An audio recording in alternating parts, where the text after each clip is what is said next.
When you think about Germany, what comes to mind? Beer and the Oktoberfest, Fußball, Lederhosen, sausages like a good old currywurst, probably many other things than video games. What about games though that were made by Germans? I want to show you a few of them, and it's not some kind of ranking, and obviously there will be a few missing. So if you want to insult me for not including games such as Die Siedler 2, go ahead and do that. I'm gonna put CrossCode first since that's the game most people are gonna see unless you already closed the video, and it deserves it the most. It's not a totally obscure game, but even if I can just make one person interested in it, then that's worth it. You're a Leia who gets stuck in an MMO, it's just like everyone's favorite anime, and obviously you want to get out, somehow. That's the story, I'm not gonna say more than that. What the game does well is how it makes you really feel like you're in an MMO with how the other characters talk. It's like you're talking to actual people in a way. That 42-year-old man you once met on World of Warcraft who was called Jürgen, who talked about his real life job being shitty and looking for his true love in life, they perfectly fit those kind of personalities into the game. Or maybe I'm just a bit stupid in the head nowadays, and years of loneliness have made me lose my grasp on reality. There's lots of NPCs just walking through the towns and the fields that remind you of the way you played classic MMORPGs, getting mad at people who stole your mobs and stuff.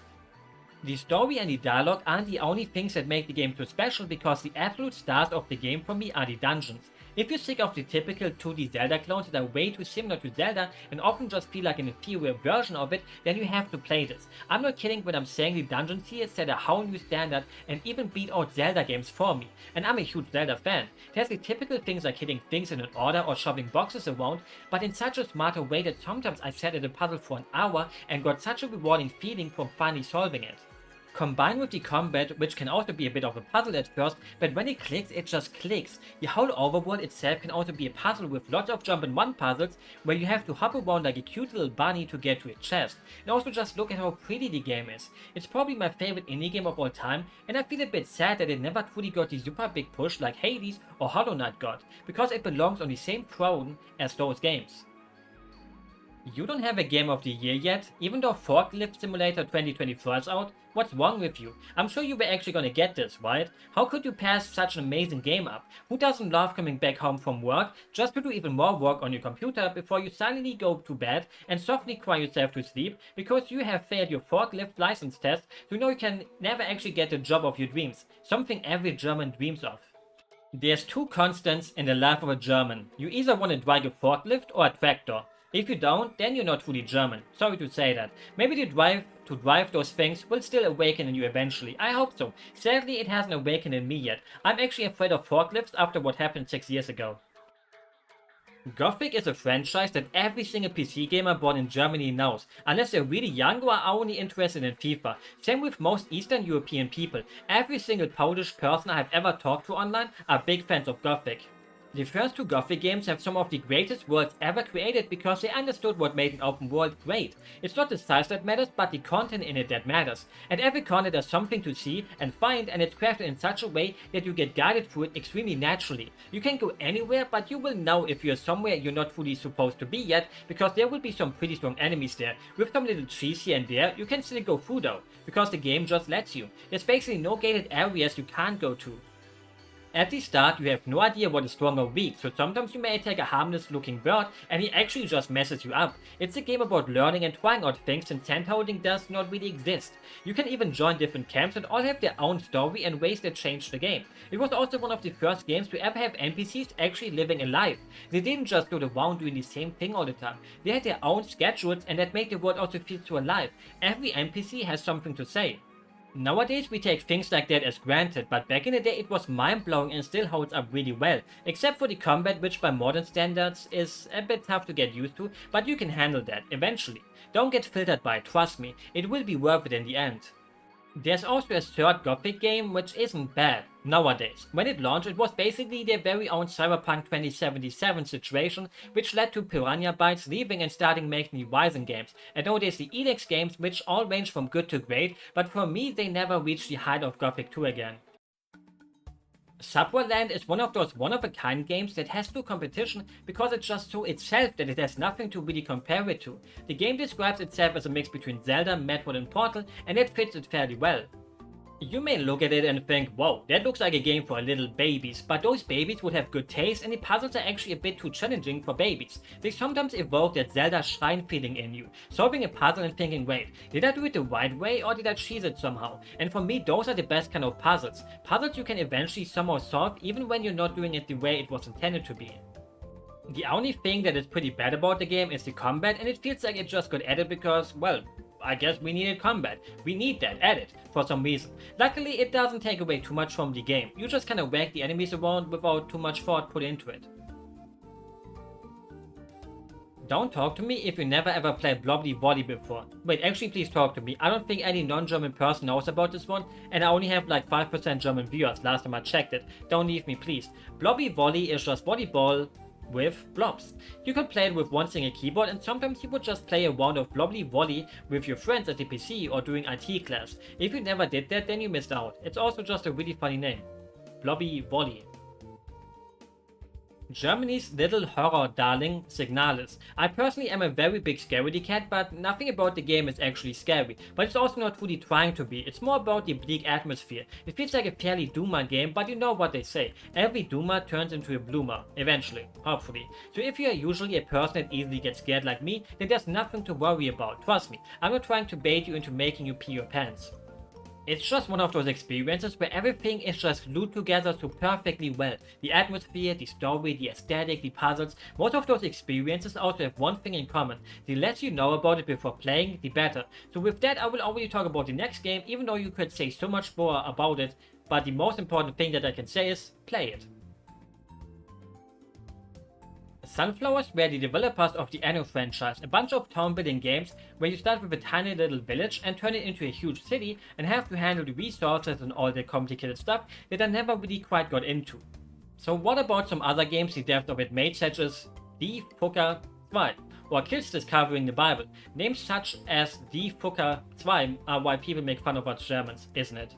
But I picked Sunflowers because they made one game I owned for the PlayStation 1 as a kid called Technomage, which is a pretty generic RPG, but I got a soft spot for it. It's just so whimsical, full of colors, and there's fairies and other cool locations. And mostly because I remember it for making me scared shitless, because you have to enter a tomb at one part in the game, and it had skeletons, and I must be the only person in the whole world who actually got scared by them. I was like 10 years old already. It should have not scared me. There's a skeleton in all of us, so why am I not afraid of myself then?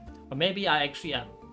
I also never actually managed to beat it, but it had bug racing later on in the game. Who doesn't love to do a race on a huge bug? I really need to truly play through the whole game one day, which I would love to do with the PC version, but it's one of those games that are fairly hard to make run well on modern machines. My PlayStation 1 copy of it has seen better days too. I have no idea why it's that broken. Both made by Crytek, a German studio that is mostly known for the way they push graphics, especially back in the day. Everyone knows the question, can it run Crysis? Even nowadays, it makes you think, damn, the environments are extremely lush with bushes and trees and leaves everywhere. The draw distance is insane. Rocks are rocks instead of just being a texture on the ground and all that. And it came out in 2007. There was just nothing to compare it to because it blew everything else away, even years after its release. It was the poster child of PC gamers making fun of console people and saying they're holding back gaming with their puny specs. But were there also good games? Yep, they had both actually. Great graphics and also pretty fun gameplay. You can tell they were made by the same people since both play on an island and both turn worse in the second half.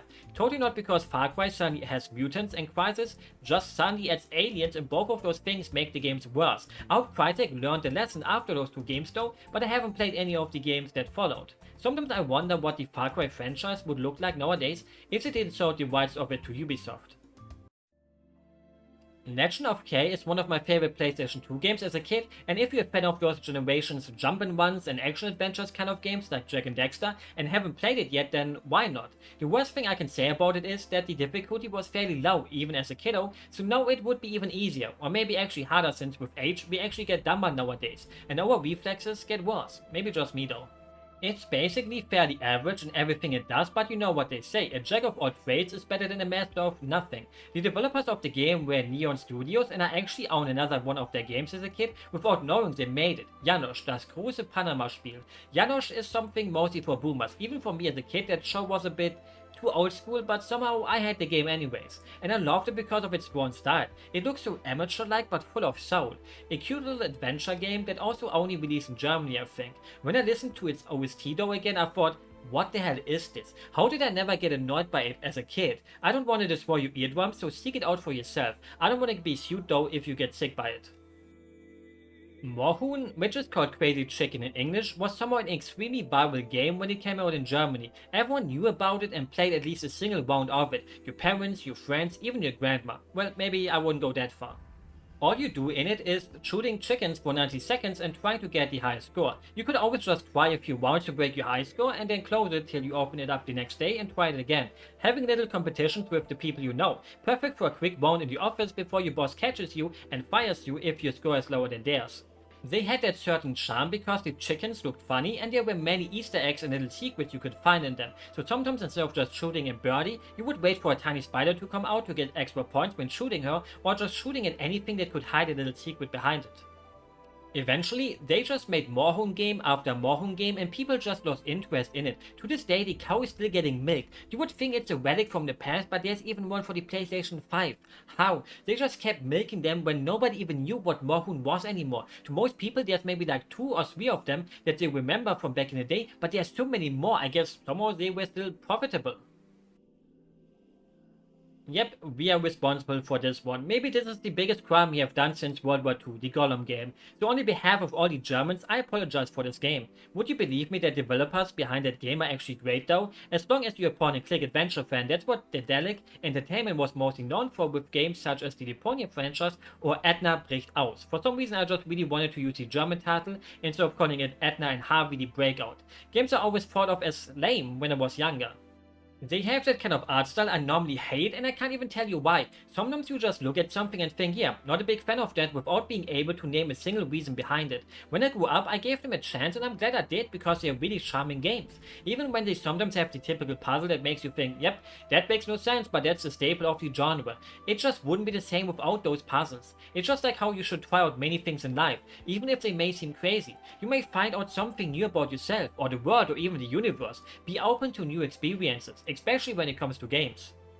With all of those games, I think I covered a decent range from all kinds of genres, and obviously there's many more. Chain Echoes, Fast Arm X, Crazy Machines, Dorf Romantic, Cube World. Had to sneak that little disappointment in there, but I mostly chose games I actually also played. To a degree, does it even matter where a game is from? Maybe for games where you want to recreate a fitting world that feels like the actual country. If someone made a GTA game in Germany, then it makes the most sense to live here since you know how Germany rolls. In the end, the thing that matters the most to people though is that the game is fun. Almost every single person on earth has the potential to create games that are fun. Even you and me. I actually tried making a few games, mostly in RPG Maker, so I could have been in my own video if I ever released one. Maybe in the future. I hope you enjoyed the video and have a good day or good night or anything that fits your time zone. Bye bye, tschüss, auf Wiedersehen, tschüssikowski, gute Nacht, and don't forget to insert me for forgetting your favorite German made game in the video if I didn't include it.